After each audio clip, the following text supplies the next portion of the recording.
J'ai décidé de surprendre mon mari avec un cadeau après avoir reçu son SMS « Je viens d'être promu ».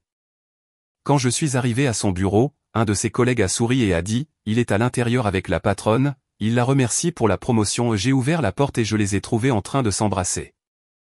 Sans un mot, je suis parti, j'ai bloqué ses cartes, et j'ai changé les serrures.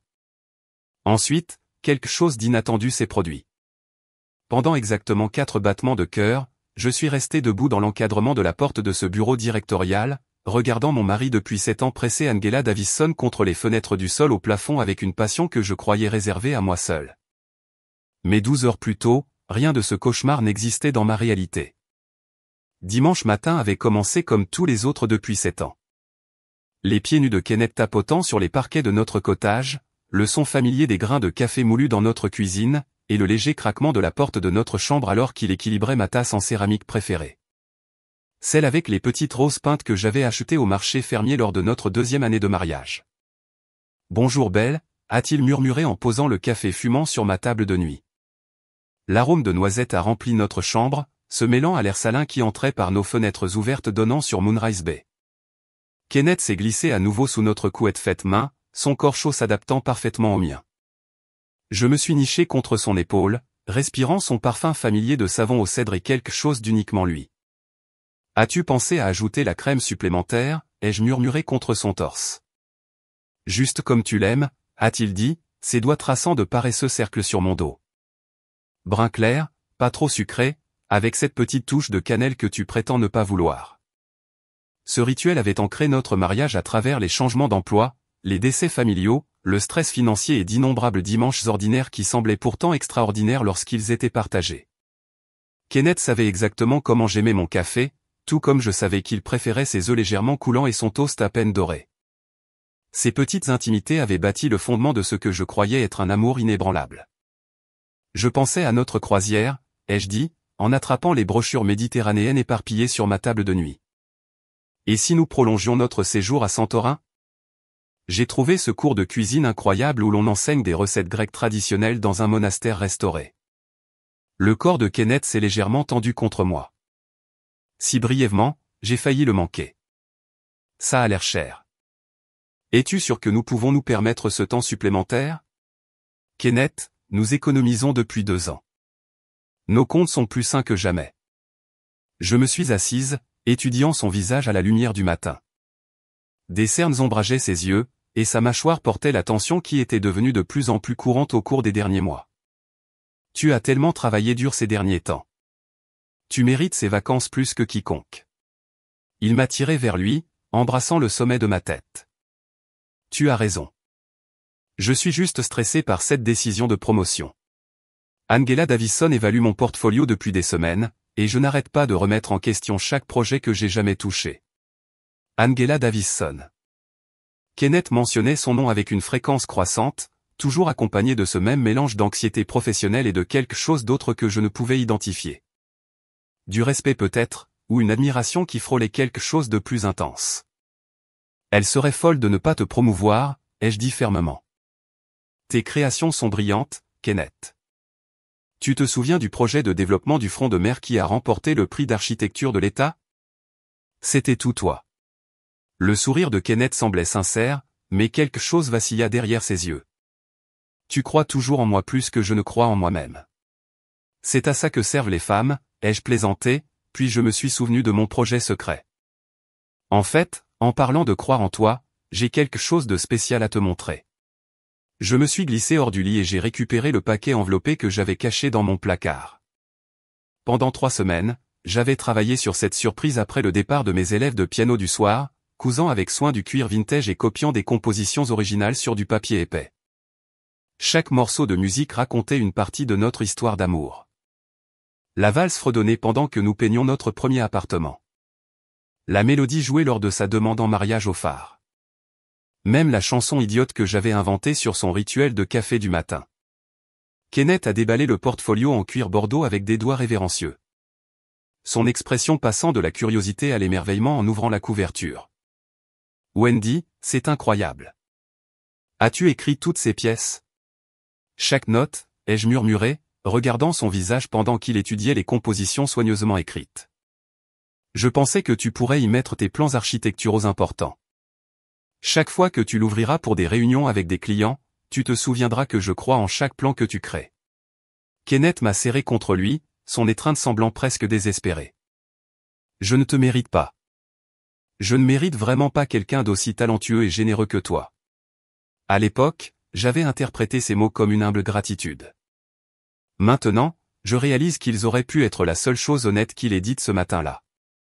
Après notre lent petit déjeuner de crêpes et de fraises fraîches, Kenneth s'est retiré dans son bureau à domicile pour examiner les dossiers de projet tandis que je m'installais à la table de notre cuisine avec mon ordinateur portable et les documents financiers mensuels.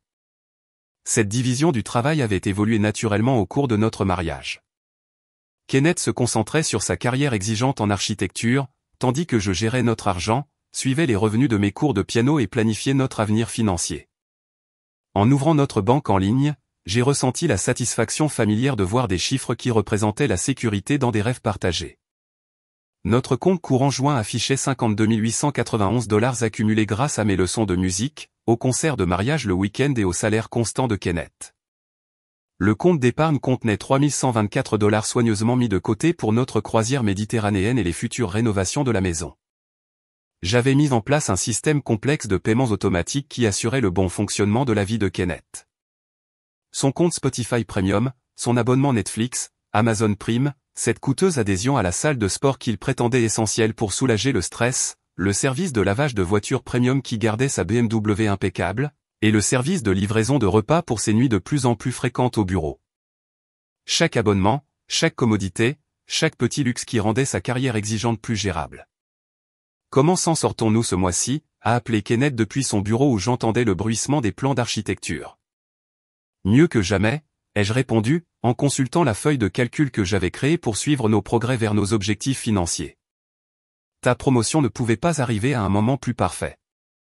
Nous pourrons améliorer notre cabine de croisière pour une suite avec balcon privé, peut-être même prolonger notre voyage pour inclure Rome. Cela semble incroyable, a dit Kenneth, apparaissant dans l'encadrement de la cuisine avec son téléphone à la main. En fait, j'ai peut-être des nouvelles sur cette promotion aujourd'hui. Angela a programmé une réunion spéciale dimanche pour discuter de mon portfolio. Les réunions du dimanche semblaient inhabituelles pour un cabinet d'architecture, mais Kenneth m'avait expliqué qu'Angela Davison fonctionnait selon son propre emploi du temps, travaillant souvent le week-end pour garder une longueur d'avance sur les clients exigeants. Elle semble être un excellent mentor, ai-je dit, en fermant l'ordinateur portable. J'adorerais la rencontrer un jour, peut-être à la prochaine réception de l'entreprise. L'expression de Kenneth vacilla, une micro-expression si brève que je l'ai presque manquée. Elle est très concentrée sur les relations clients de haut niveau, pas vraiment impliquée dans les aspects sociaux de l'entreprise. Quelque chose dans son ton semblait répéter, mais j'ai écarté ce sentiment.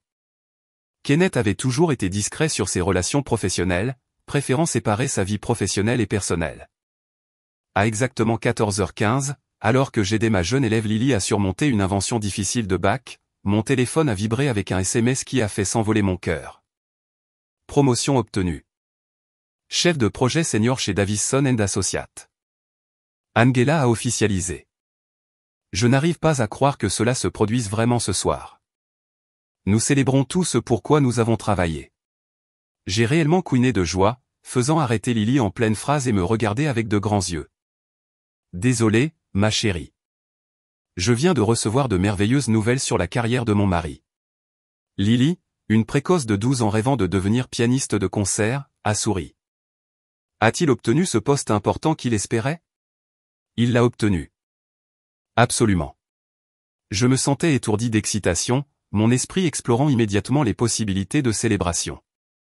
C'était le moment pour lequel nous avions travaillé pendant des années, la sécurité financière, la reconnaissance professionnelle et la validation des talents architecturaux de Kenneth qui transformeraient notre avenir.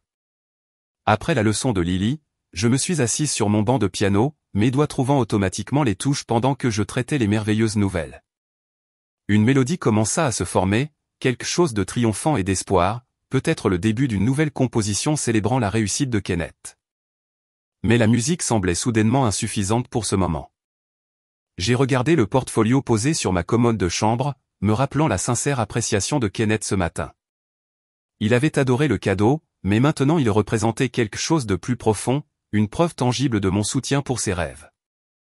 Cette promotion méritait un grand geste, quelque chose qui montrerait à Kenneth à quel point j'étais fier et combien je croyais en l'avenir brillant qui s'offrait à nous. L'horloge indiquait 14h30. Si je partais immédiatement, je pourrais surprendre Kenneth au bureau avec le portfolio. Peut-être le faire partir pour un dîner de célébration anticipé dans ce restaurant français qu'il avait mentionné vouloir essayer. Kenneth avait toujours apprécié les gestes romantiques spontanés. Et c'était l'occasion parfaite de lui rappeler pourquoi nous faisions une équipe aussi incroyable. Je me suis changé pour ma robe à fleurs préférée. Celle que Kenneth disait faire ressortir les reflets dorés de mes yeux, et j'ai soigneusement réemballé le portfolio dans du papier de soie ivoire noué avec un ruban bordeaux. Les 40 minutes de route vers la ville donneraient à Kenneth le temps de terminer sa réunion avec Angela et peut-être de partager la nouvelle excitante avec ses collègues. Davison et associés occupaient 16 étages d'une tour de verre étincelante qui s'élevait du centre-ville comme un monument à l'ambition architecturale. Le hall bourdonnait de professionnels en costume cher portant des portfolios en cuir et menant des conversations feutrées qui impliquaient probablement des millions de dollars. Je me suis approché du bureau de réception, me sentant soudainement intimidé par mon apparence artistique dans cet environnement corporatif. Je suis là pour voir Kenneth Walsh, ai-je dit à la réceptionniste, une femme polie dont le maquillage semblait appliqué professionnellement et dont le tailleur coûtait probablement plus que ce que je gagnais en un mois de leçons de piano. Son expression a changé lorsque j'ai mentionné le nom de Kenneth, un micro-changement que j'ai remarqué mais que je n'ai pas pu interpréter. Et vous êtes sa femme, Wendy. Je voulais le surprendre avec quelque chose de spécial pour célébrer sa promotion au poste de chef de projet senior. Les yeux de la réceptionniste ont balayé ma robe à fleurs et mon cadeau soigneusement emballé, son sourire professionnel restant figé tandis que quelque chose de calculateur vacillait derrière ses yeux. Monsieur Walsh est actuellement en réunion avec Madame Davison. Je ne suis pas sûr quand ils seront disponibles. C'est parfait, ai-je dit, en maintenant mon attitude joyeuse malgré le sentiment d'être de plus en plus déplacé dans cet environnement intimidant. Je vais juste attendre pour lui à l'étage exécutif. Avant que la réceptionniste ne puisse objecter, Jake Sullivan s'est matérialisé à côté du bureau en marbre comme s'il attendait exactement ce moment. Kenneth avait mentionné Jake auparavant, un architecte de niveau intermédiaire réputé pour sa politique de bureau et son ambition à peine dissimulée. Son sourire semblait prédateur alors que ses yeux se fixaient sur mon cadeau emballé avec une intensité troublante.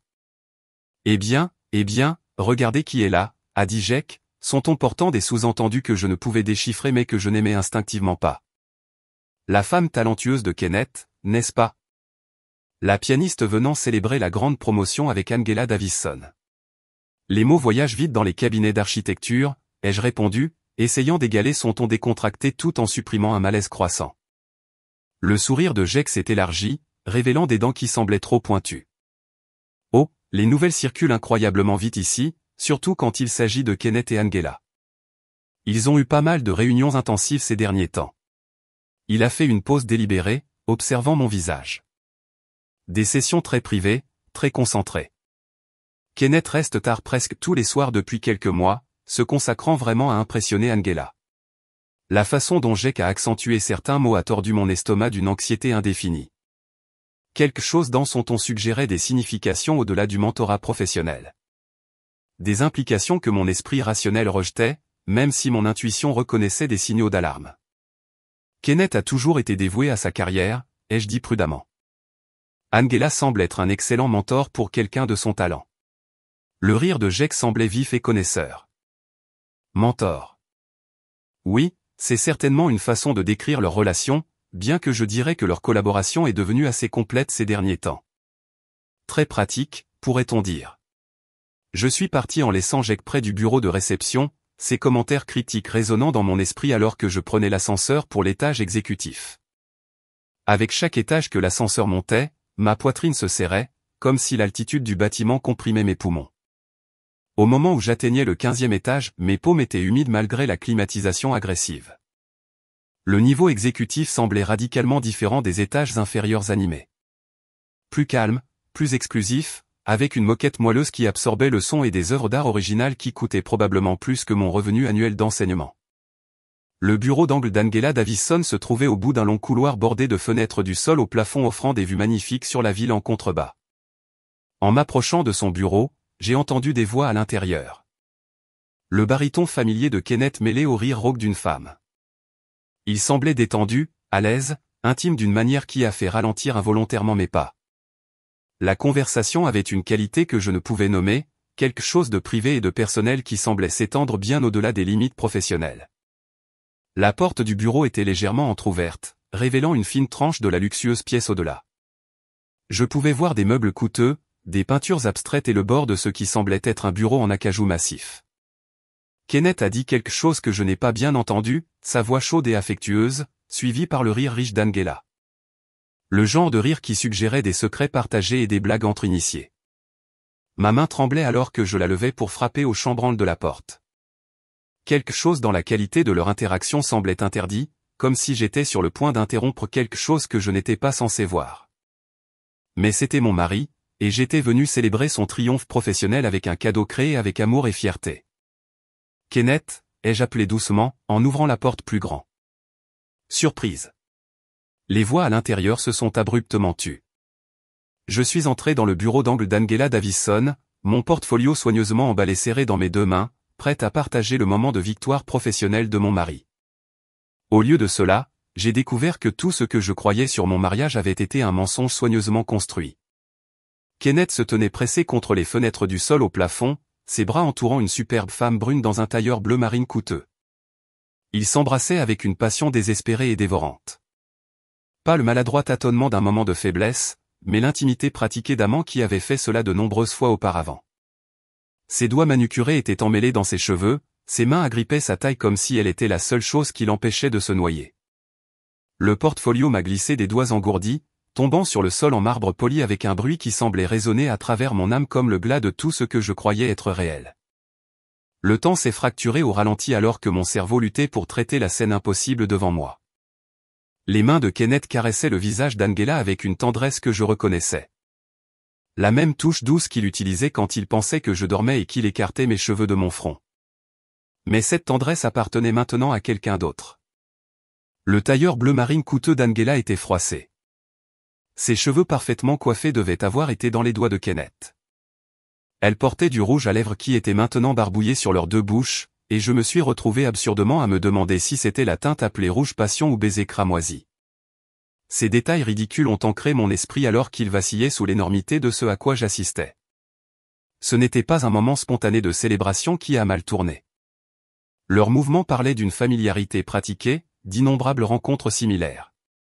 Le pouce de Kenneth traçait la mâchoire d'Angela par mémoire musculaire, tandis que ses mains reposaient sur sa poitrine comme si elle savait exactement où battait le plus fort son cœur. Ils s'accordaient avec la facilité d'amants qui avaient cartographié leur corps par répétition et par le temps. La lumière du soleil de l'après-midi filtrant à travers ces fenêtres du sol au plafond créait une auréole dorée autour de leur étreinte, transformant leur trahison en quelque chose de cinématiquement beau. Je voulais hurler à l'univers de faire en sorte que quelque chose d'aussi dévastateur ait l'air aussi parfait, aussi destiné à être.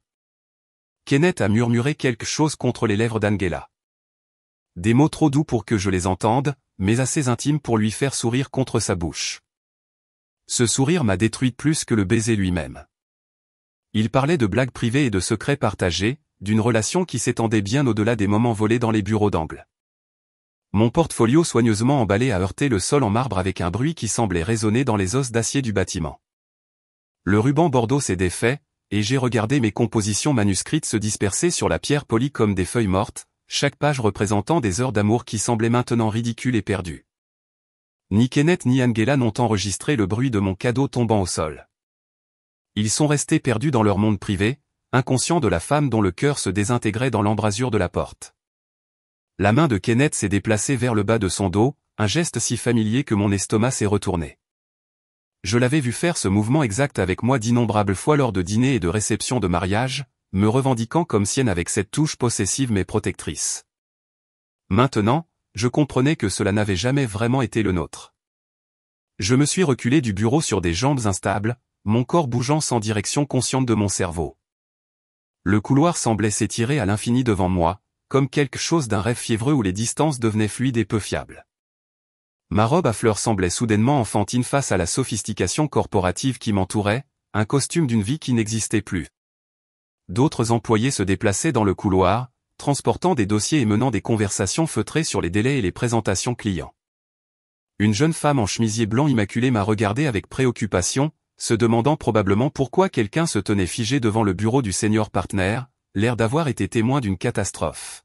« Vous allez bien ?» a-t-elle demandé, sa voix semblant venir de très loin. J'ai hoché la tête automatiquement, bien que rien en moi n'allait bien. Rien ne serait jamais plus bien. J'attends juste quelqu'un, ai-je réussi, ma voix semblant étrangère à mes propres oreilles. L'ascenseur est arrivé avec un joyeux ding qui semblait obscénément normal étant donné que mon monde venait de s'effondrer. Je suis monté dedans et j'ai regardé les numéros descendre. 15, 14, 13. Chaque étage me rapprochant de la vérité que je n'avais jamais voulu découvrir, mais que je ne pouvais jamais oublier. Le parking ressemblait à un tombeau souterrain alors que je cherchais mes clés de voiture avec des mains tremblantes. Mon reflet dans la vitre latérale du conducteur montrait une femme que je ne reconnaissais à peine, pâle, les yeux creux, portant l'expression choquée de quelqu'un qui avait survécu à une catastrophe naturelle. Les 40 minutes de route pour retourner à Moonrise Bay sont devenues un voyage tortueux à travers ces temps de souvenirs qui étaient maintenant contaminés par une nouvelle compréhension. Chaque chanson à la radio semblait conçue pour me moquer. Chaque panneau publicitaire vantant des couples heureux était comme une insulte personnelle de l'univers. J'ai pensé aux heures de travail croissantes de Kenneth ces 4 derniers mois. Angela a besoin que je révise ses propositions, disait-il, restant au bureau jusqu'à 21h ou 22h. Elle pousse vraiment pour cette promotion, et je ne peux pas la décevoir. Il ne pouvait pas la décevoir. Pas moi. Elle. Les dîners coûteux facturés à notre carte de crédit que Kenneth prétendait être des réunions clients. La nouvelle eau de Cologne que j'avais remarquée, mais attribuée à un regain de confiance à la mi-vie. La façon dont il avait commencé à aller plus souvent à la salle de sport, rentrant avec cette lueur post-entraînement que j'avais trouvée attrayante et encourageante. Il s'était rendu plus attirant, mais pas pour moi. Mon téléphone a vibré avec un SMS de Kenneth. Réunion prolongée. Ne m'attends pas pour dîner. Nous célébrerons demain soir comme il se doit. Je t'aime. Je t'aime. 2 mots qui semblaient maintenant être des poignards tordus dans ma poitrine. Comment pouvait-il taper ces mots avec les mêmes doigts qui étaient juste emmêlés dans les cheveux d'une autre femme? Notre cottage m'a accueilli avec la même sérénité du dimanche après-midi qu'il en avait toujours eu, mais tout semblait différent maintenant. Les brochures de croisière méditerranéenne éparpillées sur notre table de cuisine se moquaient de moi avec leurs promesses de coucher de soleil romantique et de cours de cuisine en couple. Kenneth avait été si enthousiaste à propos de ce voyage, parlant de nouvelles aventures et de faire passer notre relation au niveau supérieur. Maintenant, je me demandais si ces phrases n'avaient pas de double sens que j'avais été trop confiante pour reconnaître. J'ai erré dans notre maison comme un détective examinant une scène de crime. Le chargeur de téléphone de Kenneth dans la salle de bain des invités. Quand avait-il commencé à charger son téléphone séparément du mien? Le tailleur coûteux accroché dans notre placard que je ne me souvenais pas qu'il avait acheté. Un reçu glissé dans la poche de sa veste pour un dîner à Romanoès. Un restaurant haut de gamme du centre-ville où il ne m'avait jamais emmené.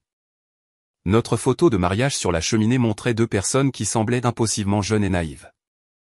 J'ai regardé mon moi de 24 ans, radieuse en dentelle blanche, regardant Kenneth comme s'il détenait les secrets du bonheur éternel. Cette fille n'avait aucune idée qu'elle épousait quelqu'un capable d'une tromperie aussi élaborée. Le répondeur clignotait avec un message. J'ai appuyé sur play, m'attendant peut-être à ce qu'un étudiant annule une leçon ou à ma mère qui s'enquiert de nos projets de croisière. Au lieu de cela, la voix d'Angela Davison a rempli notre cuisine. Kenneth, tu as laissé tes crayons d'architecture dans mon bureau. Je les garde jusqu'à notre prochaine réunion. J'ai hâte de discuter de ces plans plus en détail. La façon dont elle a dit le plan indiquait clairement qu'il ne discutait pas d'architecture. Je me suis affaissé sur la chaise de notre cuisine, la même où j'avais géré nos finances ce matin-là, me sentant en sécurité, aimé et absolument ridicule, et j'ai attendu la crise que je m'attendais à avoir.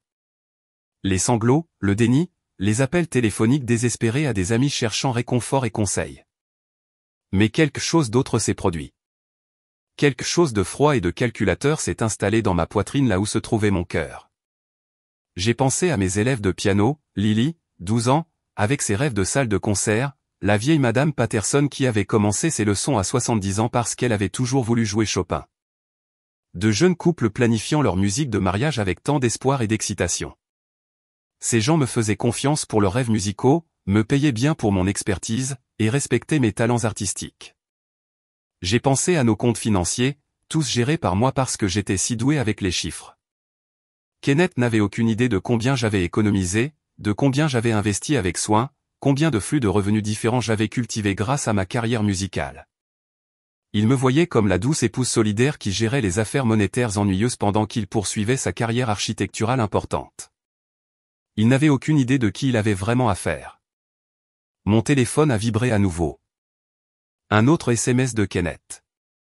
Je n'arrête pas de penser à ce matin et à ton magnifique cadeau. Tu es la meilleure chose qui me soit jamais arrivée. J'ai regardé ces mots, des mensonges tapés avec une cruauté désinvolte, et j'ai senti les derniers vestiges de mon ancien moi se dissoudre.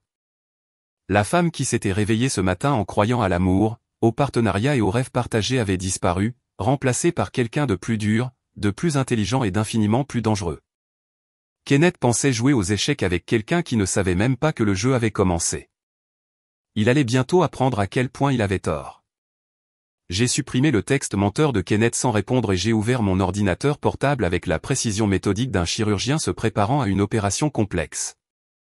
La table de cuisine qui avait été témoin d'innombrables dîners romantiques et de conversations paresseuses du dimanche matin allait devenir ma salle de guerre. Le site web bancaire s'est chargé avec son interface bleue familière. Mais je voyais ces chiffres à travers des yeux complètement différents maintenant. Notre compte courant juin affichait 52 891 $ et 47 cents. De l'argent que j'avais toujours considéré comme le nôtre, mais que je calculais maintenant comme étant majoritairement le mien. J'ai ouvert une nouvelle feuille de calcul et j'ai commencé à documenter les sources de chaque dépôt au cours des 2 dernières années. Leçon de piano, 127 $ par semaine de 12 élèves réguliers, plus des séances de rattrapage occasionnelles. Concert de mariage, 800 $ à 1200 $ par événement, selon le lieu et la durée de la cérémonie. Événement d'entreprise, où je fournissais de la musique d'ambiance, 300 $ à 500 $ par soir. Camp de musique d'été où j'animais des ateliers intensifs, 2400 $ pour chaque session de 2 semaines. Les chiffres peignaient un tableau que je n'avais, d'une manière ou d'une autre, jamais complètement saisi. Le salaire d'architecte de Kenneth fournissait un revenu régulier, mais mon travail artistique générait près de 60% des revenus du ménage.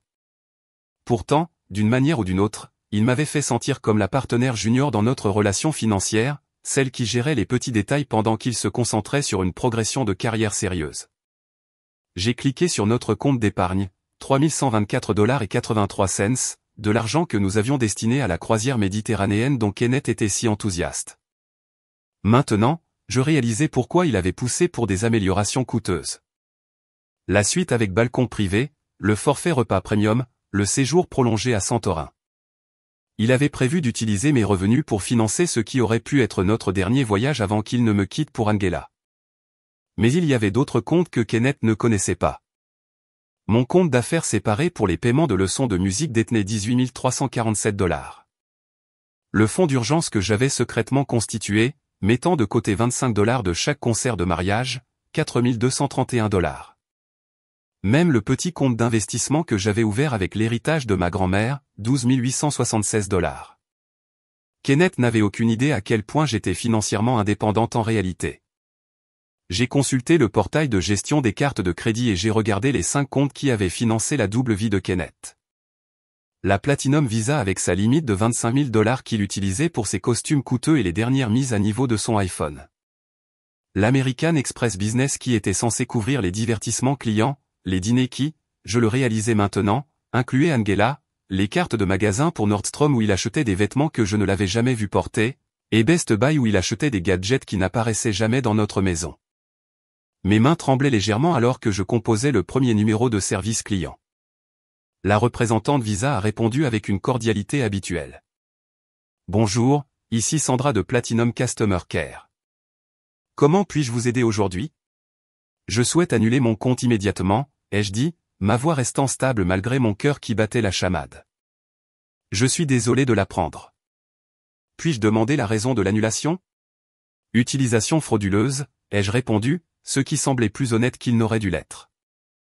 J'ai découvert des frais non autorisés. Je comprends votre préoccupation. Je serai heureuse de fermer ce compte pour vous tout de suite. Le processus a pris 12 minutes. 12 minutes pour priver Kenneth de 25 000 $ de crédit qu'il utilisait pour courtiser et dîner sa patronne pendant que je restais à la maison à gérer nos finances et à planifier notre fausse vie future ensemble. L'annulation de l'American Express a été encore plus satisfaisante. Lorsque la représentante a demandé la raison, j'ai dit, le titulaire principal du compte a utilisé cette carte pour des dépenses personnelles déguisées en transactions commerciales. Chaque appel suivant est devenu plus facile. La carte Nordstrom annulée. Le compte Best Buy résilié. La carte de crédit de station-service que Kenneth utilisait pour ses déplacements de plus en plus fréquents au centre-ville, définitivement fermée. Le style de vie automatisé de Kenneth m'avait toujours impressionné par son efficacité. Chaque service de divertissement et de commodité automatiquement configuré sur nos comptes partagés, rendant sa vie fluide et sans stress. Maintenant, cette automatisation était sur le point de devenir son cauchemar. J'ai commencé par Spotify Premium. Kenneth écoutait des playlists soigneusement sélectionnées pendant ses entraînements du matin et ses trajets en voiture du soir.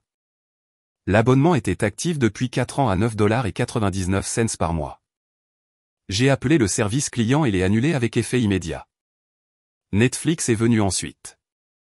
Le forfait familial premium que Kenneth utilisait pour regarder des documentaires d'architecture et ce qu'il prétendait être des films d'action sans prise de tête pour soulager le stress.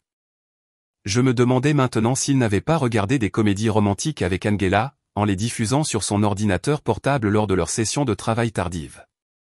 Amazon Prime avait été une source de fierté particulière pour Kenneth. Livraison gratuite sur ses achats impulsifs, accès aux films et aux émissions, même la livraison d'épicerie quand il prétendait être trop épuisé par le travail pour faire les courses. L'abonnement annuel coûtait 139 $, mais la commodité en valait la peine. Je voudrais annuler mon adhésion Prime et demander un remboursement au prorata, ai-je dit au représentant d'Amazon. Puis-je demander pourquoi vous annulez?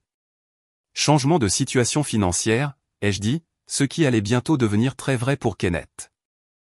L'annulation du service de livraison de repas semblait particulièrement vindicative. Fresh Direct livrait des repas préparés coûteux au bureau de Kenneth 3 fois par semaine, soi-disant pour ses nuits tardives où il était trop occupé pour rentrer dîner.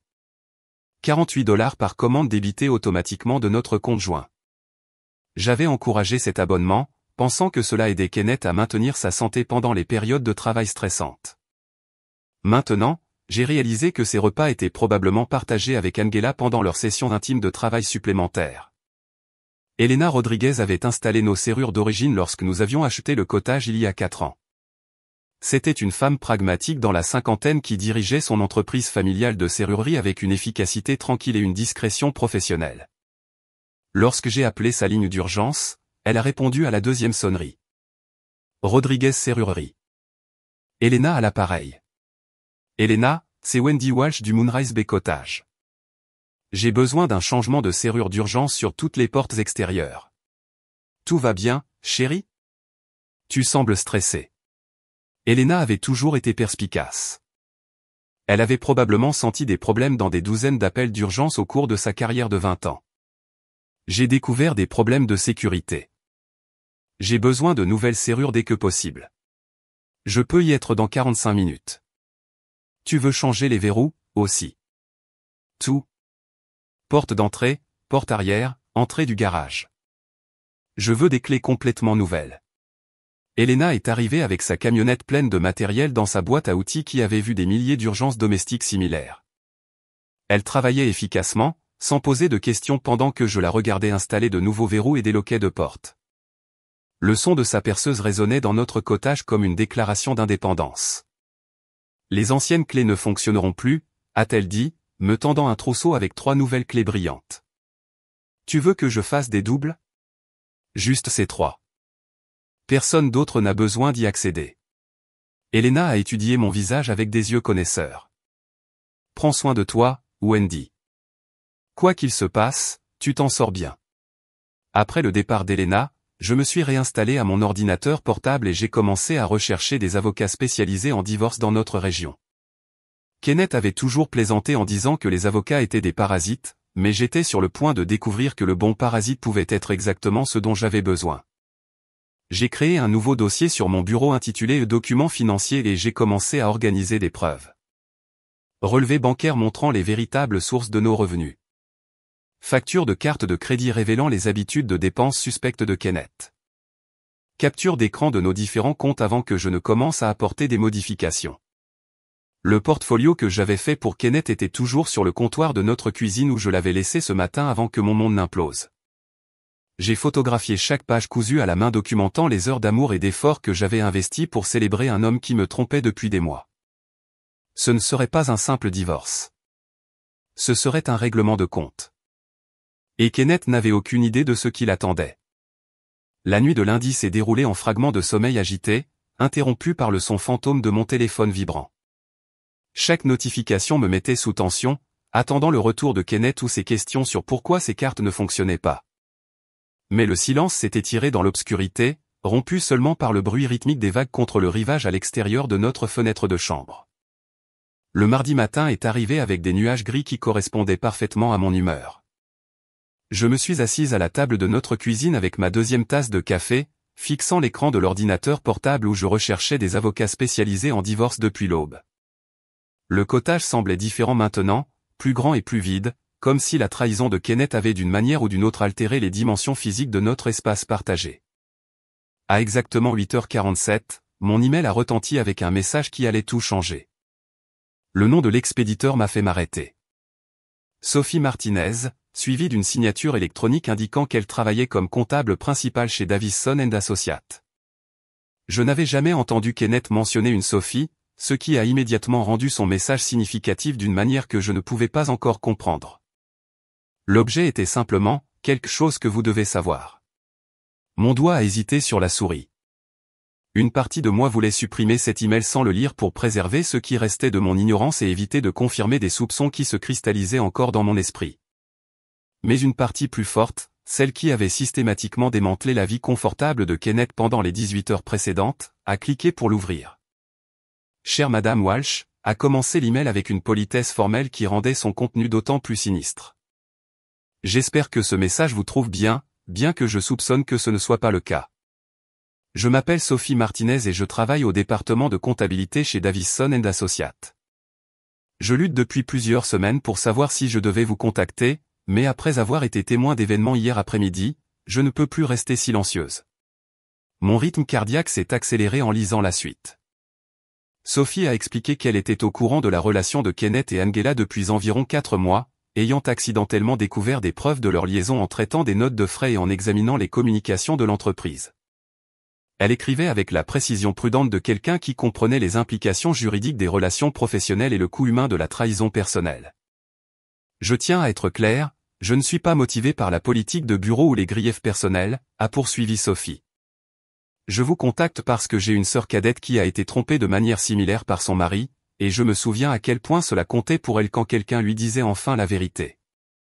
Vous méritez de savoir ce qui se passait dans votre dos. L'email s'est terminé par une offre de se rencontrer à un endroit de mon choix, où Sophie partagerait les preuves qu'elle avait recueillies. Elle a souligné que sa décision venait d'une décence humaine de base plutôt que de tout désir de nuire à l'entreprise ou de faire avancer sa propre position. J'ai regardé l'écran pendant plusieurs minutes, traitant les implications. Une parfaite inconnue proposait de faire exploser la vie professionnelle de Kenneth parce qu'elle ne pouvait supporter de voir une femme innocente être trompée. La gentillesse de ce geste de la part de quelqu'un qui ne me devait rien était écrasante après la cruauté désinvolte de Kenneth. J'ai répondu immédiatement, suggérant que nous nous rencontrions au Lighthouse Café, un restaurant calme en bord de mer à 20 minutes de notre cottage où la foule de l'après-midi fournirait une couverture pour une conversation sensible. Sophie Martinez s'est avérée être une femme au début de la trentaine avec des yeux sombres et intelligents et le genre d'apparence professionnelle discrète qui suggérait la compétence sans attirer l'attention. Elle est arrivée au café du phare portant une enveloppe en manille qu'elle serrait comme si elle contenait des matériaux explosifs, ce qui, à bien des égards, était le cas. Nous avons choisi une banquette d'angle donnant sur le port où le bruit des mouettes et des moteurs de bateaux distants masquerait notre conversation des autres clients. Sophie a commandé un café avec des mains tremblantes, son énergie nerveuse palpable alors qu'elle arrangeait l'enveloppe sur la table entre nous. Je voudrais commencer par dire combien je suis désolé, a-t-elle commencé, sa voix douce mais ferme. Ce que je vais vous montrer sera difficile à voir, mais vous avez le droit de connaître la vérité sur votre mariage. Sophie a ouvert l'enveloppe et a étalé plusieurs emails imprimés sur la table en bois marqué. Les papiers semblaient officiels et accablants, comme des preuves présentées dans une salle d'audience. Ses doigts tremblaient légèrement alors qu'elle organisait les documents, et je pouvais voir la véritable détresse que cette révélation lui causait. J'ai découvert ces emails accidentellement en examinant des irrégularités de comptes de dépenses, a expliqué Sophie. Kenneth et Angela utilisent les ressources de l'entreprise pour des activités personnelles, ce qui m'a obligé à examiner leur communication de plus près. Je n'ai jamais eu l'intention de découvrir leur liaison. Mais une fois que j'ai vu ces messages, je ne pouvais pas ignorer ce qui se passait. Elle a fait une pause, étudiant mon visage avec une compassion inquiète. J'ai hésité pendant des semaines à vous contacter. D'un côté, ce ne sont pas mes affaires. De l'autre, vous étiez systématiquement trompé par des personnes qui étaient censées vous respecter, ainsi que les politiques de l'entreprise. Le premier email que Sophie m'a montré était daté d'il y a 3 mois et demi, envoyé du compte de l'entreprise de Kenneth à une personne répertoriée comme Derek Thompson, apparemment son colocataire d'université qui vivait maintenant à Seattle. Le ton décontracté rendait le contenu encore plus dévastateur. Tu avais raison à propos des liaisons au bureau, c'est dangereux, avait écrit Kenneth. Mais parfois le risque en vaut la récompense. Angela fait des manœuvres qui pourraient nous bénéficier professionnellement à tous les deux, et les avantages personnels ne sont pas exactement une hardship non plus. Le meilleur, c'est que Wendy est complètement inconsciente. Elle est trop occupée par ses petites élèves de piano et ses concerts de mariage pour remarquer que je construis mon vrai futur. Mes mains se sont serrées involontairement en lisant la référence dédaigneuse de Kenneth à ma carrière musicale comme petites élèves de piano. Le même travail artistique qui générait 60% de nos revenus du ménage que Kenneth avait toujours prétendu respecter et admirer était réduit à un passe-temps trivial qui me tenait commodément distraite. Le deuxième email était encore pire. Kenneth décrivait Angela comme tout ce que Wendy n'est pas, ambitieuse, sophistiquée, concentrée sur le vrai succès plutôt que sur les fantaisies artistiques. Ils discutaient de leur relation avec la planification détachée de quelqu'un qui organisait une transaction commerciale plutôt que de s'engager dans une liaison passionnée. Angèle fait déjà allusion à des opportunités dans la nouvelle succursale de l'entreprise, avait écrit Kenneth à Derek, salaire à 6 chiffres, avantages sociaux pour cadres, et une partenaire qui comprend le monde des affaires. Je subventionne le hobby musical de Wendy depuis des années pendant qu'elle joue à la maison dans ce cottage. Il est temps de passer à quelqu'un qui peut réellement contribuer à mon avancement de carrière. Lire ces mots donnait l'impression d'être frappé à plusieurs reprises. Kenneth avait toléré notre mariage tout en planifiant sa fuite vers ce qu'il considérait comme une vie supérieure. Chaque encouragement qu'il avait donné à ma musique, chaque geste romantique, chaque moment de soutien apparent avait été de l'art performatif conçu pour me maintenir docile pendant qu'il se positionnait pour la trahison. Sophie a fouillé dans son sac et a sorti son smartphone, son expression devenant encore plus apologétique. Je dois vous prévenir que ce que vous allez entendre sera très douloureux. Ces enregistrements ont été capturés accidentellement lors de réunions budgétaires où je prenais des notes sur les dépenses de l'entreprise. Elle a appuyé sur play et la voix de Kenneth a rempli notre coin du café avec une clarté dévastatrice. La conversation semblait être entre Kenneth et Angela, discutant de leur relation avec une cruauté décontractée glaçante. Wendy met chaque sou de ses leçons de musique dans nos comptes conjoints, disait Kenneth, son ton portant l'amusement détaché de quelqu'un qui parle d'un enfant naïf. L'artiste douce et confiante pense réellement que nous économisons pour notre avenir ensemble. Elle n'a aucune idée que je planifie de divorcer après avoir obtenu cette promotion et me suis établi dans le nouveau poste. Le rire d'Angela a crépité dans le haut-parleur du téléphone comme de l'acide. Elle a l'air adorable. Te laisse-t-elle encore des petits mots d'amour dans ton déjeuner? Chaque matin, a répondu Kenneth, et j'ai pu entendre le roulement des yeux dans sa voix, comme si nous étions encore au lycée. Ce serait touchant si ce n'était pas aussi pathétique. Mais son empressement rend l'arrangement financier pratique. Elle gère toute notre gestion financière parce qu'elle pense qu'elle est utile, ce qui signifie qu'elle finance essentiellement ma stratégie de sortie sans s'en rendre compte. L'enregistrement a continué pendant plusieurs minutes avec Kenneth et Angela discutant de leur calendrier pour son divorce, de sa promotion au poste de directrice régionale, et de leur plan pour déménager ensemble dans la branche de la côte ouest en expansion de l'entreprise. Ils ont parlé de mon mariage comme si c'était un inconvénient temporaire plutôt que 7 ans de vie et d'amour partagé. Sophie et moi avons passé l'heure suivante à construire une chronologie détaillée de la liaison de Kenneth et Angela, croisant ses observations avec mes souvenirs de son comportement modifié. Le schéma qui est apparu était méthodiquement écœurant. Il y a 4 mois, la première longue journée d'examen de projet de Kenneth avec Angela coïncidant avec sa séparation de son mari. Le début des SMS fréquents et des réunions après les heures de bureau que Kenneth expliquait comme un mentorat intensif pour ses perspectives de promotion. Il y a 3 mois, l'intérêt soudain de Kenneth pour les restaurants chics du centre-ville, prétendant qu'il devait établir un réseau avec des clients potentiels. Les notes de frais de Sophie montraient que ces dîners étaient toujours pour 2 personnes, toujours dans des lieux intimes, toujours facturés sur la carte de l'entreprise de Kenneth. Il y a 2 mois, l'adhésion de Kenneth à cette salle de sport haut de gamme, qu'il prétendait nécessaire pour la gestion du stress.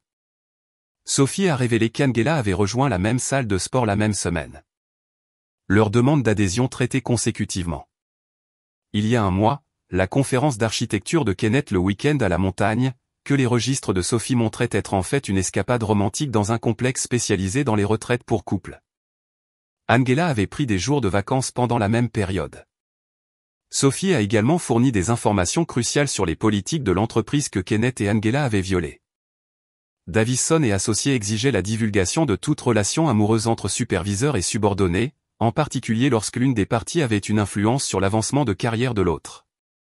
Leur liaison secrète constituait un motif de mesure disciplinaire, pouvant inclure le licenciement. Ils ont été incroyablement imprudents, a dit Sophie, en rangeant les preuves dans son enveloppe. Soit ils pensaient être trop intelligents pour se faire prendre, soit ils ne se souciaient pas des conséquences parce qu'ils prévoyaient déjà de partir. En regardant la chronologie étalée sur notre table, j'ai réalisé que Kenneth et Angela planifiaient leur avenir ensemble depuis plus longtemps qu'ils ne me trompaient activement. Ce n'était pas un moment de faiblesse qui avait échappé à tout contrôle. C'était une campagne calculée de fraude émotionnelle et financière qui avait été exécutée avec précision et un mépris total pour mon bien-être. Mais maintenant, j'avais des preuves. Et la preuve, comme je m'apprêtais à la prendre, était une arme très dangereuse entre de bonnes mains. Sophie a rassemblé ses preuves dans l'enveloppe en manie avec la précision prudente de quelqu'un qui comprenait la nature explosive de ce qu'elle venait de partager. Le poids de la trahison documentée de Kenneth reposait entre nous sur la table du café comme une arme chargée attendant d'être déchargée. « Que allez-vous faire de tout ça ?» a demandé Sophie, sa voix portant une réelle préoccupation pour mon bien-être aux côtés d'une curiosité professionnelle quant aux conséquences que ces révélations pourraient déclencher. J'ai regardé le port où les bateaux de pêche flottaient paisiblement au soleil de l'après-midi. Leur simple honnêteté contrastait vivement avec la tromperie élaborée avec laquelle je vivais depuis des mois. Je vais m'assurer que Kenneth apprenne que sous-estimer quelqu'un est la plus dangereuse des erreurs que l'on puisse faire. Ce soir-là, j'ai recherché des avocats spécialisés en divorce avec la même intensité méthodique que j'avais appliquée à la planification financière. Un nom continuait d'apparaître dans les articles sur les divorces médiatisés et les affaires de mauvaise conduite professionnelle. Victoria Blackwood, fondatrice de Blackwood et Associés, connue dans les cercles juridiques sous le nom de Le Requin et les Perles. Le bureau de Victoria Blackwood occupait le dernier étage d'un complexe juridique du centre-ville qui surplombait la ville comme un prédateur observant son territoire. La seule zone de réception témoignait du succès. Œuvres d'art originales, meubles en cuir qui coûtaient probablement plus que les voitures de la plupart des gens, et une vue qui s'étendait jusqu'à l'horizon. Des orchidées fraîches ornaient chaque surface, leur élégante beauté masquant quelque chose de légèrement dangereux. Victoria elle-même apparaissait exactement comme je l'avais imaginé d'après sa réputation. Ses cheveux argentés mi-longs coiffés d'une coupe précise encadrant des pommettes saillantes. Elle portait un tailleur gris anthracite qui coûtait probablement plus que mon revenu mensuel de leçons de piano. Mais c'étaient ses yeux qui transmettaient vraiment son statut légendaire. Intelligente, calculatrice et absolument impitoyable. « Madame Walsh » a-t-elle dit, tendant une main parfaitement manucurée.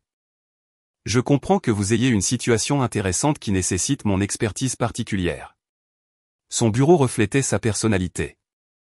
Des livres de droit du sol au plafond disposés avec une précision militaire, des diplômes de Harvard et de Yale affichés en évidence, et des photographies montrant Victoria avec des juges, des politiciens et des célébrités qui avaient apparemment requis ses services.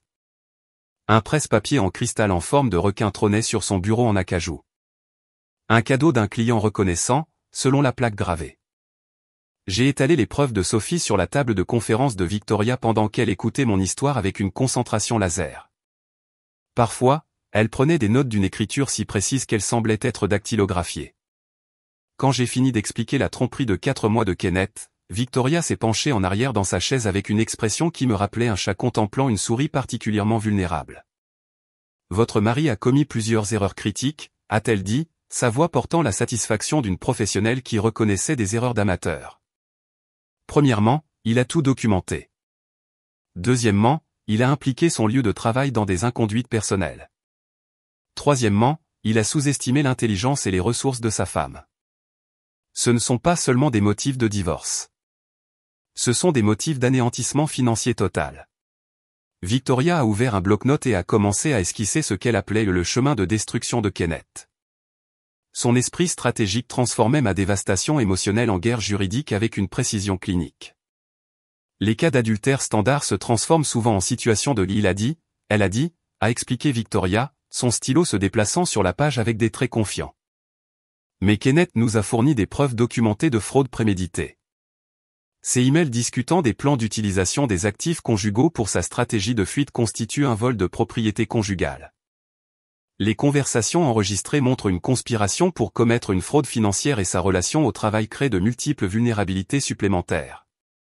Elle a sorti un épais dossier intitulé « Précédent de fraude financière » et a feuilleté des études de cas qui rendaient ma situation presque routinière. La beauté de l'approche de Kenneth est à quel point il s'est incriminé à fond. La plupart des conjoints infidèles essaient de cacher leurs activités. Votre mari a écrit une confession détaillée et nous l'a remise. L'enthousiasme de Victoria était palpable alors qu'elle réalisait l'étendue des preuves disponibles. Nous ne parlons plus seulement de la division des actifs. Nous parlons de dommages punitifs, de restitution pour détresse émotionnelle et de sanctions civiles pour inconduite financière. Kenneth voulait jouer à des jeux sophistiqués. Maintenant, il va apprendre les conséquences sophistiquées. La stratégie chronologique que Victoria a développée s'est concentrée sur l'escalade de la tromperie de Kenneth sur 4 mois. Nous démontrerons un schéma de fraude calculé qui a commencé lorsque sa liaison a débuté et s'est intensifié alors qu'il planifiait sa sortie. Chaque dépense, chaque mensonge, chaque conversation documentée devient une preuve de vol systématique et d'abus émotionnel.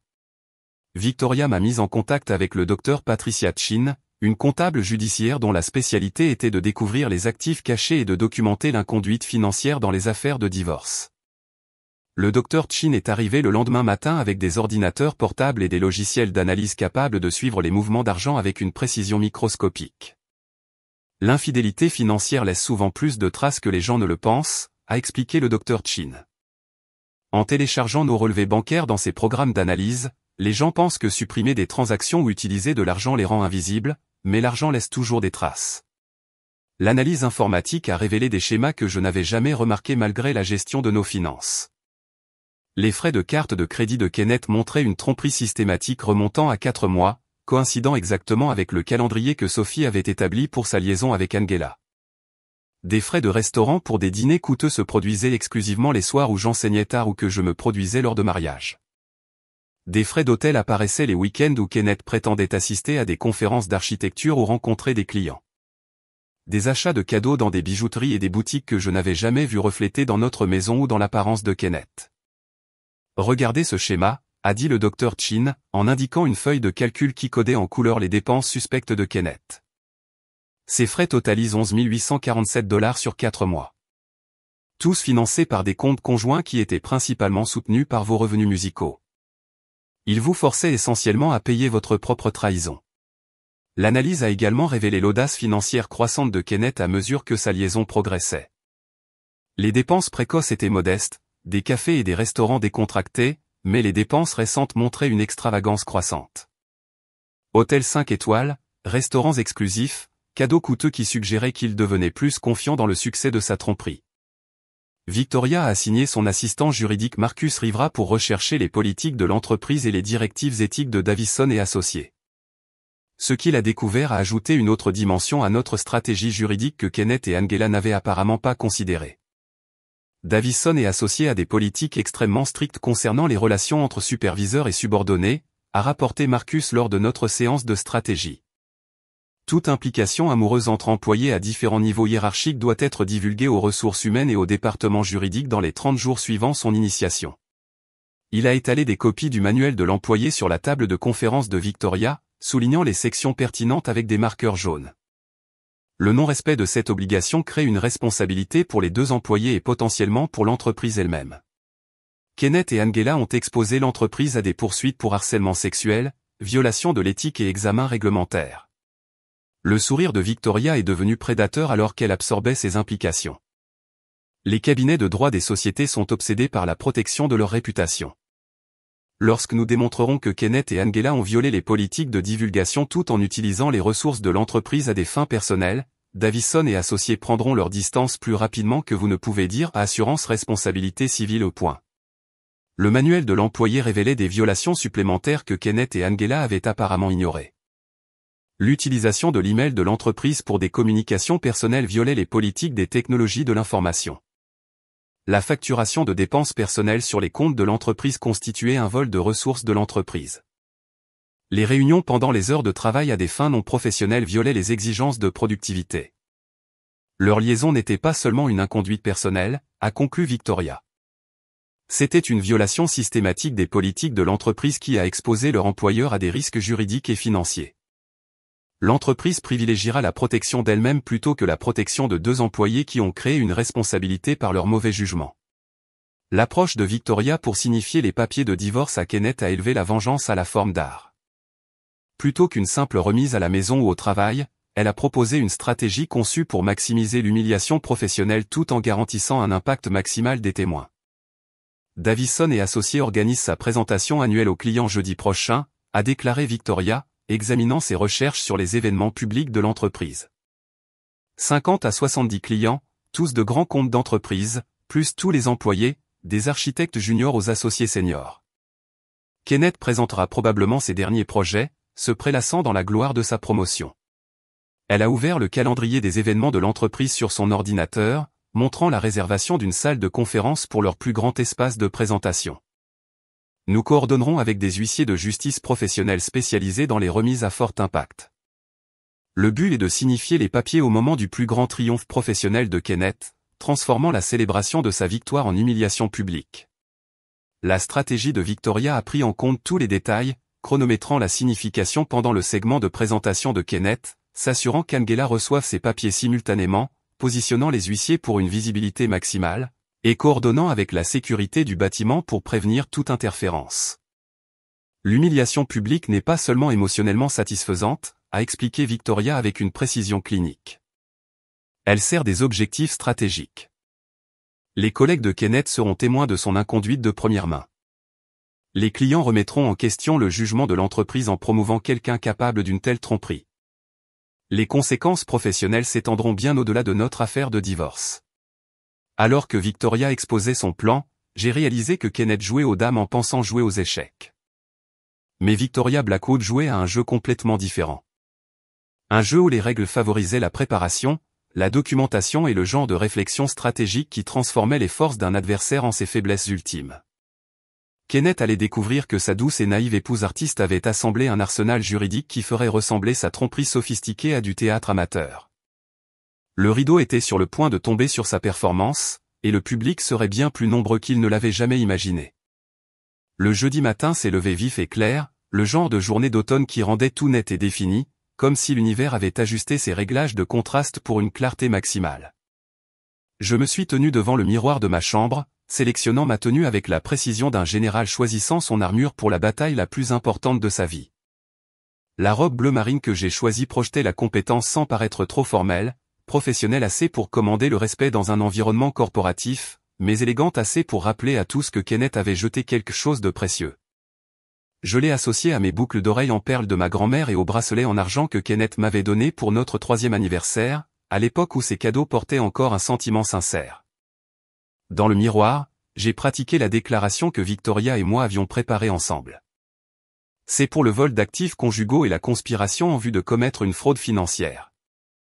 Il s'avère que votre douce et naïve épouse artiste a appris quelques leçons pour se protéger.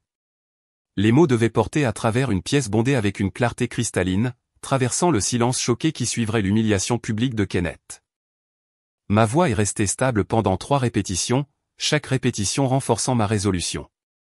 Il ne s'agissait pas de vengeance. Il s'agissait de justice rendue publiquement pour correspondre à la nature publique de la trahison de Kenneth et Angela. Ils avaient mené leur liaison dans le lieu de travail de Kenneth, en utilisant les ressources de l'entreprise, en impliquant des collègues dans leur tromperie par des mensonges sur les réunions tardives et les dîners d'affaires. Leur inconduite avait été publique. Leurs conséquences seraient tout aussi visibles. Victoria a appelé à 9h30 avec les détails de coordination finale. L'huissier sera en position à 14h45, a-t-elle expliqué, sa voix portant la satisfaction d'un plan parfaitement exécuté qui prend forme. Robert Chin est un vétéran de 20 ans qui a signifié des actes dans des salles d'audience, des salles de conseil d'administration et des country clubs. Il sait comment attirer l'attention et remettre des documents avec un impact maximal. Nous avons passé en revue le calendrier une dernière fois. La présentation de Kenneth était prévue pour 15 heures, après la présentation générale de l'entreprise et les projections financières. Il présenterait ses dernières créations architecturales aux plus gros clients de Davison et Associés, se prélassant probablement dans la reconnaissance que sa promotion avait apportée. Angela serait à ses côtés, représentant la direction exécutive qui avait soi-disant reconnu son talent exceptionnel. « Souviens-toi, a dit Victoria, une fois les papiers signifiés, tu as environ 30 secondes avant que la sécurité ou la direction n'essaie d'intervenir. Fais ta déclaration clairement et complètement, puis sors avec dignité. Laisse les documents juridiques parler d'eux-mêmes. » La salle de conférence principale de Davison et Associés occupait tout le 16e étage, avec des fenêtres du sol au plafond offrant des vues panoramiques sur la ville qui proclamait le succès et l'ambition de l'entreprise. À 14h50, l'espace bourdonnait d'environ 70 personnes, clients d'entreprises en costumes coûteux, responsables de la planification municipale, et tous les architectes et administrateurs, du personnel junior aux associés seniors. Kenneth se tenait devant la salle à côté d'un écran de présentation, portant son tailleur gris anthracite et la confiance qui accompagnait la reconnaissance professionnelle. Angela s'était positionnée légèrement derrière lui et à sa droite, sa posture rayonnant l'autorité exécutive et la satisfaction personnelle. Ils semblaient à l'aise ensemble, profitant probablement du frisson secret de leur relation cachée jouée devant un public inconscient. Je suis entré par les portes arrière pendant les applaudissements, suivant le présentateur précédent, choisissant une place le long du mur où je serais visible lorsque Kenneth se tournerait pour reconnaître le public. Plusieurs personnes m'ont jeté un regard curieux. Une femme seule dans une pièce dominée par les relations d'affaires et le réseautage professionnel. J'ai reconnu quelques visages d'événements passés de l'entreprise, des collègues qui avaient eu des conversations polies sur ma carrière musicale tout en se demandant secrètement pourquoi Kenneth avait épousé quelqu'un de si différent de son monde corporatif. Kenneth a commencé sa présentation avec un enthousiasme pratiqué, discutant de l'architecture durable et des solutions de conception innovantes avec la passion qui m'avait initialement attiré vers lui. Sa voix portait facilement dans la pièce, confiante et engageante, tandis qu'Angela hochait la tête d'approbation sur les points clés de sa présentation. Ils avaient probablement répété cette performance ensemble lors de leur réunion privée, perfectionnant la dynamique professionnelle qui masquait leurs relations personnelles. 25 minutes après le début de la présentation de Kenneth, j'ai repéré Robert Chin entrant par les portes principales. L'huissier ressemblait exactement à ce que Victoria avait décrit, de taille moyenne, d'apparence quelconque, portant un portfolio en cuir qui pouvait facilement contenir des dessins architecturaux ou des documents juridiques. Il s'est positionné près de la première rangée, suffisamment près pour atteindre Kenneth rapidement lorsque le moment serait venu. Kenneth expliquait son approche innovante des bâtiments de bureaux écologiquement durables lorsque Robert Chin s'est levé et s'est dirigé vers la zone de présentation avec des pas déterminés. Le mouvement a attiré l'attention de Kenneth en plein milieu de sa phrase, le faisant s'arrêter et regarder avec interrogation cette interruption inattendue. Kenneth Walsh, a annoncé Robert, sa voix entraînée pour porter clairement à travers les pièces bondées. Vous avez été signifié. L'épais enveloppe en manille a atterri dans les mains de Kenneth avec un bruit qui a semblé résonner à travers la salle de conférence soudainement silencieuse. 70 professionnels qui écoutaient des présentations architecturales se sont soudainement retrouvés témoins d'un drame personnel se déroulant en temps réel. Le visage de Kenneth a parcouru des expressions comme une photographie en accéléré d'effondrement émotionnel. La confusion à l'interruption a fait place à la reconnaissance alors qu'il voyait mon nom sur les documents juridiques. La reconnaissance s'est transformée en horreur naissante alors qu'il réalisait que sa liaison soigneusement cachée était sur le point de devenir publique de la manière la plus catastrophique possible. Qu'est-ce que c'est, a réussi Kenneth, sa voix se brisant légèrement alors que sa personnalité de présentateur confiant se désintégrait devant ses collègues et ses clients. Ses mains tremblaient alors qu'il ouvrait l'enveloppe, parcourant la première page des documents juridiques qui détaillaient les accusations d'adultère, les allégations de fraude financière, et la conspiration pour commettre un vol d'actifs conjugaux. La couleur a quitté son visage alors qu'il reconnaissait les preuves de Sophie reproduites en langage juridique officiel, complétées par des transcriptions de mets et des analyses financières qui documentaient chaque aspect de sa tromperie de 4 mois. La salle de conférence était tombée dans un silence complet, 70 personnes retenant leur souffle collectif pendant que Kenneth traitait les documents juridiques qui détruisaient sa vie en temps réel. Angela s'est rapprochée de lui, probablement en essayant de lire par-dessus son épaule et de comprendre l'étendue de leur exposition.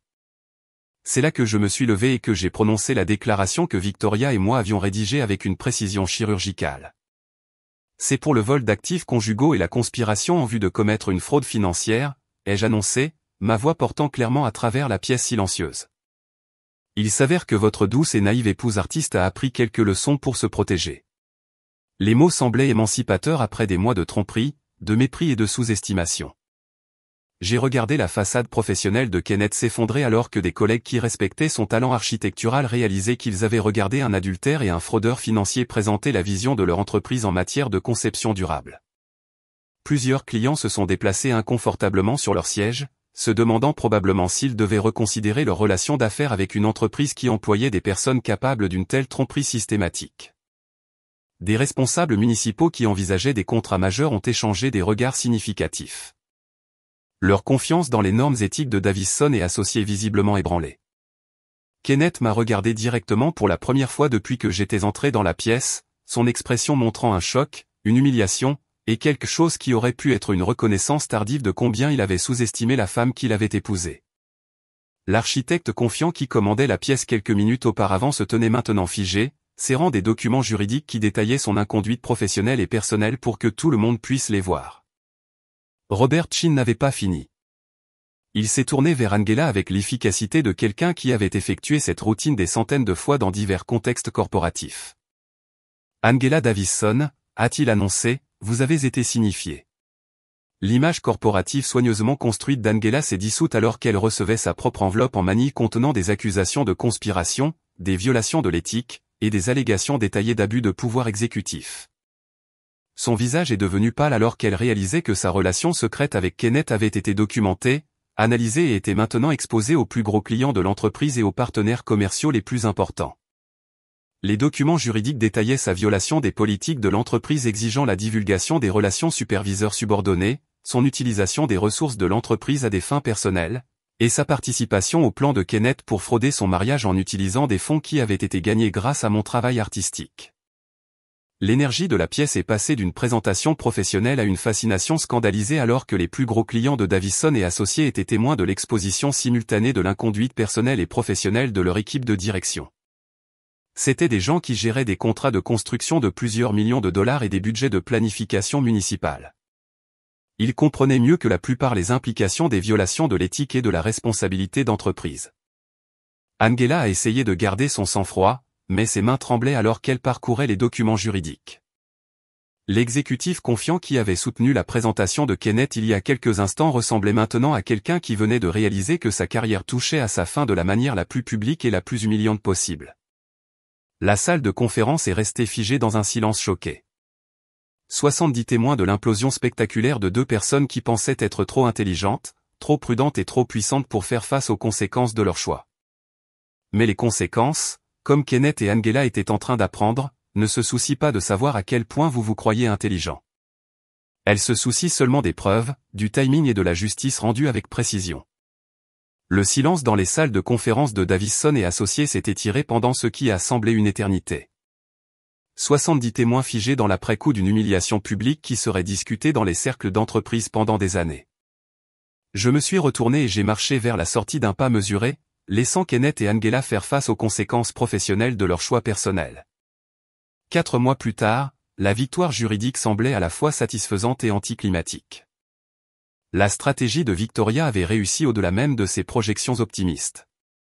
Kenneth a quitté notre mariage avec exactement ce qu'il avait apporté, ses biens personnels, son diplôme d'architecte, et une réputation tellement endommagée que trouver un emploi équivalent nécessiterait de déménager dans un autre État. Le jugement de divorce m'a accordé la pleine propriété de notre cottage, tous les actifs financiers, et la part de Kenneth dans les investissements de retraite en compensation de son vol systématique des ressources conjugales. Rarement ai-je vu quelqu'un documenter sa propre destruction aussi minutieusement, a observé Victoria lors de notre dernière réunion dans son bureau surplombant la ville. Les mêmes fenêtres qui m'avaient intimidé il y a des mois semblaient maintenant être des symboles d'une victoire durement gagnée. Les emails et les conversations enregistrées de Kenneth ont créé un cas en béton de fraude financière que la plupart des procureurs envieraient. Le procès civil contre Kenneth et Angela avait produit des dommages substantiels. 12 700 $ couvrant la détresse émotionnelle, les dommages punitifs pour fraude financière, et la restitution de l'argent que Kenneth avait volé de nos comptes conjoints pour financer sa liaison. La part d'Angela provenait en grande partie de sa démission forcée de Davison et Associés, où le conseil d'administration l'avait licencié dans les 48 heures suivant notre confrontation publique. Davison et Associés ont réglé leur part immédiatement, a expliqué Victoria, en faisant glisser les documents de règlement finaux sur son bureau en acajou. Les cabinets d'architecture protègent leur réputation de manière obsessionnelle. 2 employés seniors violant les politiques d'éthique tout en exposant l'entreprise à une responsabilité en matière de harcèlement sexuel représentait un risque inacceptable. L'entreprise avait discrètement versé 75 000 $ supplémentaires pour éviter la publicité sur l'inconduite de ses dirigeants. La carrière architecturale de Kenneth dans la région était effectivement terminée. Aucune entreprise réputée n'embaucherait quelqu'un dont le jugement professionnel avait été si spectaculairement compromis par des choix personnels. Les nouvelles de mes procédures de divorce s'étaient propagées dans notre communauté avec une rapidité surprenante. Mais au lieu de ragots et de sympathie, j'ai rencontré du respect et de l'admiration. Les parents de mes élèves de piano ont commencé à me référer des amis et des voisins, impressionnés par ce qu'ils percevaient comme une force remarquable dans des circonstances difficiles. Madame Walsh a fait preuve d'une grâce incroyable tout au long de cette situation, a dit Martha Henderson à son club de bridge, selon sa fille Sarah, l'une de mes élèves avancées. Elle n'a jamais dit un mot négatif sur son mari, elle s'est juste concentrée sur sa musique et ses élèves. Cela demande un vrai caractère. Mon programme d'enseignement est passé de 12 élèves à 23 en 3 mois. Les réservations de mariage ont augmenté à mesure que les couples entendaient parler de mon sang-froid lors de crises personnelles et me faisaient confiance pour gérer leur journée spéciale avec un professionnalisme similaire. L'argent du règlement m'a permis de rénover le solarium du cottage en un véritable studio de musique avec des panneaux acoustiques, un éclairage professionnel et un magnifique piano à queue qui était auparavant hors de mon budget. Le studio donnait sur Moonrise Bay par des fenêtres du sol au plafond qui encadraient les saisons changeantes comme des œuvres d'art vivantes. Les étudiants commentaient souvent l'atmosphère inspirante, disant « l'espace lui-même semble améliorer leur compréhension musicale ». Mes propres compositions coulaient avec une profondeur émotionnelle que je n'avais jamais accédé auparavant. Des pièces qui reflétaient la survie, la transformation et la sagesse durement acquise plutôt que l'idéalisme romantique naïf. Les lieux locaux ont commencé à demander des compositions originales pour des événements spéciaux. Le restaurant Lighthouse a commandé une pièce pour la célébration de son anniversaire. Le théâtre communautaire m'a demandé de composer de la musique d'ambiance pour leur production printanière.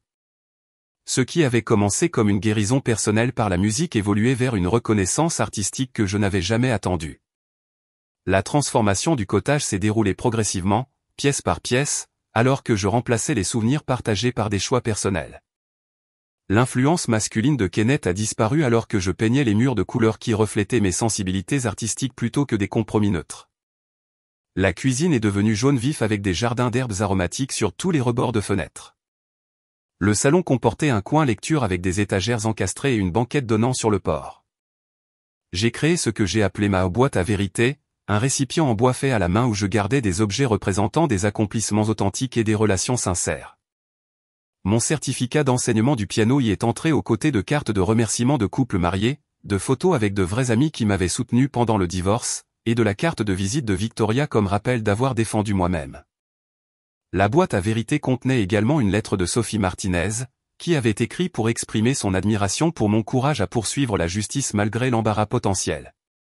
Voir comment vous avez géré cette situation avec tant de dignité m'a rappelé pourquoi je vous ai contacté en premier lieu, avait écrit Sophie, les femmes comme vous rendent le monde plus sûr pour nous toutes. Chaque objet dans la boîte à vérité représentait des moments où j'avais choisi l'authenticité plutôt que la commodité, la vérité plutôt que des mensonges réconfortants. La collection s'est développée lentement mais sûrement, documentant mon voyage de la confiance naïve à la sagesse méritée. Le printemps a apporté une connexion inattendue sous la forme de James Morrison, propriétaire de Harbor Books, une librairie indépendante douillette à 3 pâtés de maison du cottage. Notre rencontre a été rafraîchissante et ordinaire. Je feuilletais des recueils de poésie lorsqu'il m'a recommandé le dernier volume de Marie Oliver, ce qui a conduit à une conversation sur la façon dont la littérature influençait la composition musicale. J'ai toujours été curieux de la relation entre le rythme écrit et le rythme musical, a dit James, sa curiosité sincère évidente dans la façon dont il écoutait mes réponses. Entendez-vous des mélodies lorsque vous lisez certains poètes? James avait 42 ans, divorcé depuis 3 ans, avec des fils d'argent traversant ses cheveux sombres et des rides d'expression qui suggéraient quelqu'un qui trouvait de la joie dans les moments quotidiens. Il avait acheté Arbor Books après avoir quitté une carrière en finance d'entreprise qu'il avait laissée spirituellement vide. Nos conversations coulaient naturellement, couvrant la littérature, la musique, l'histoire locale, et une appréciation partagée de l'artisanat authentique plutôt que de la commodité produite en masse. J'admire les gens qui créent de belles choses, a dit James lors d'une de nos conversations autour d'un café dans le coin lecture de la librairie. Votre musique, mes recommandations de livres, nous essayons tous les deux de connecter les gens avec des expériences qui comptent. Son intérêt sincère pour mes compositions semblait révolutionnaire après des années de tolérance polie de Kenneth pour mon passe-temps artistique. James posait des questions réfléchies sur la structure musicale, assistait à mon récital d'élèves sans qu'on le lui demande, et n'a jamais une seule fois suggéré que mon travail créatif était moins important que des carrières plus traditionnellement lucratives. La trahison de Kenneth m'avait appris à distinguer entre les émotions authentiques et les sentiments joués, entre le partenariat sincère et la manipulation stratégique. Je faisais maintenant confiance à mes instincts sur les motivations des gens plutôt qu'à accepter des présentations de surface qui semblaient trop parfaites ou pratiques. L'expérience a révélé des forces et des capacités stratégiques que j'avais sous-estimées en me concentrant sur le rôle d'épouse solidaire. Gérer les procédures de divorce, coordonner avec les avocats et les comptables judiciaires, et exécuter une stratégie juridique complexe avait démontré des talents que je n'avais jamais reconnus ni développés. Je n'étais pas seulement l'épouse artistique de Kenneth. J'étais une femme capable avec des compétences précieuses qui jouaient une version diminuée d'elle-même. Je ne compose que des mélodies authentiques est devenue ma philosophie directrice, s'appliquant aux relations, aux opportunités professionnelles et aux choix personnels. Chaque décision était filtrée par des questions sur la valeur authentique par rapport à l'attrait superficiel, l'authenticité à long terme par rapport à la commodité à court terme. James incarnait cette philosophie d'une manière que Kenneth n'avait jamais fait. Son appréciation pour ma musique semblait sincère plutôt qu'obligatoire. Sa librairie reflétait une passion personnelle plutôt que des tendances lucratives.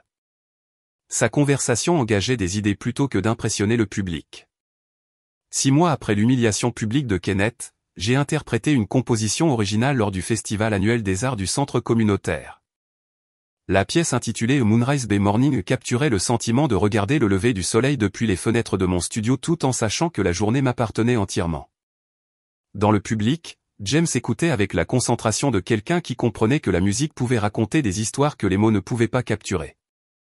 Plusieurs rangées derrière lui, Martha Henderson et d'autres parents de mes élèves applaudissaient avec fierté pour quelqu'un qu'ils avaient vu transformer une crise en opportunité. Kenneth était notablement absent, s'étant relocalisé dans un autre état où sa réputation ne l'avait pas précédé. Angela avait pris un poste dans une petite entreprise dans une autre région, sa carrière de cadre étant définitivement mise à mal par des choix qui avaient privilégié le désir à court terme sur la sagesse à long terme. Mais leur absence semblait appropriée plutôt que triste. Ma vie contenait maintenant uniquement des mélodies authentiques, des relations sincères, et le genre de paix qui vient de savoir que chaque note était composée par quelqu'un qui refusait de se contenter de moins que la vérité.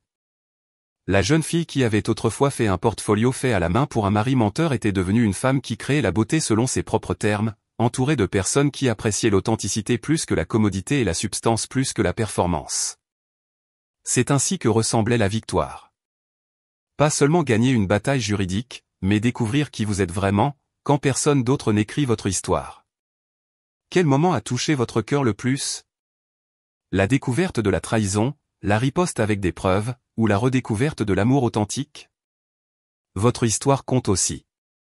Si ce parcours de trahison à triomphe vous a résonné, veuillez aimer cette vidéo et vous abonner pour plus d'histoires de femmes qui refusent de rester silencieuses. Vous êtes plus forte que vous.